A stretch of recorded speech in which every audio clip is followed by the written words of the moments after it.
Thomas Paine grew up at a time when petty criminals would be subjected to acts of public humiliation in the stocks of his hometown of Thetford.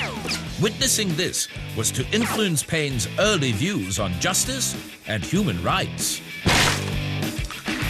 In those days, Thetford was known as a rotten borough, which meant local politics was full of bribery. Growing up in this corrupt environment was to influence his philosophy on government. Paine was heavily influenced by the various debating societies and clubs which were gaining popularity at this time. He would engage in enthusiastic discussion on topics such as the monarchy and religion, which shaped his political views. The American Revolution was a time when American people took arms to fight for their independence from Britain.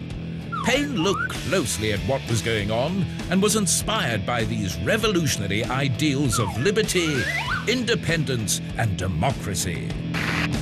Paine was inspired by the philosopher John Locke, who he thought brought a refreshing approach to political philosophy.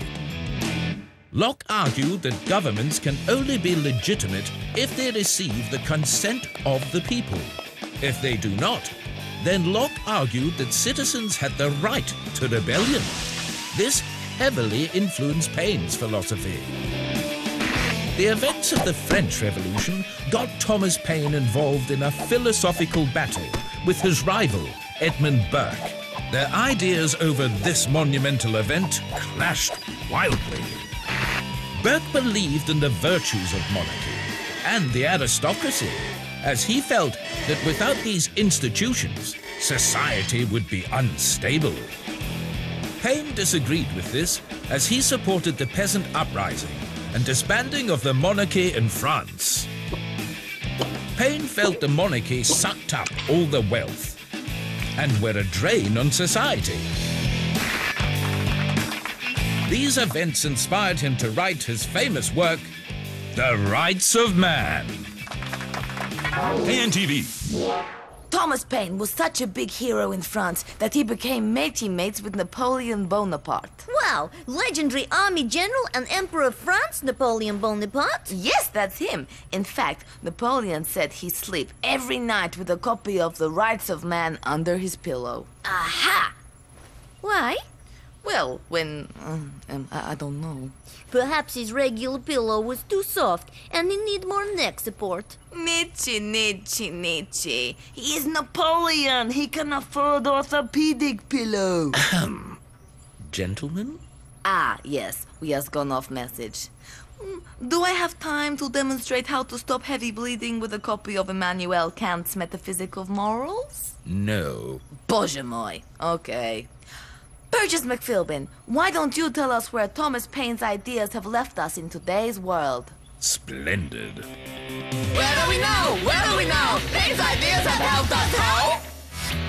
Throughout the American War of Independence, the Americans fought for liberty, equality, and justice.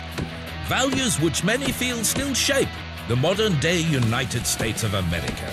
Thomas Paine was the driving force behind this. Thomas Paine believed in social obligation and that people without enough food or shelter should be given a helping hand by the rest of society. In today's world, most developed countries have in place some sort of welfare system. Paine also believed that the elderly should be given a leg up and supported financially. So some would say it was Paine who created the old age pensioner. Paine was a firm believer in women's rights, and he campaigned for them to be treated fairly. In most developed countries, women now have the same political rights as men, and are, by and large, treated equally. Others, however, would say that things haven't moved that far forward, and that many women are still stuck as second-class citizens. Before Paine, most political philosophy was too big a stretch for ordinary people to read and understand. Paine made politics more accessible, and today the mass media allows people to keep up to date with political events. Paine is often referred to as the father of modern political journalism. the internet is the modern tool that perhaps best represents Paine's dream of a global, uncensored flow of ideas. Paine's philosophy of the right to express your views freely and openly without fear of oppression now forms the basis of modern-day human rights. Organizations such as Amnesty International continue to fight for this cause.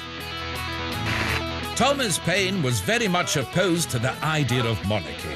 In some countries, kings and queens still hold on to their crowns, but in other more democratic countries, monarchies have lost much of their actual power and perform more of a ceremonial role. News that Paine would have been pleased to hear. Kntv.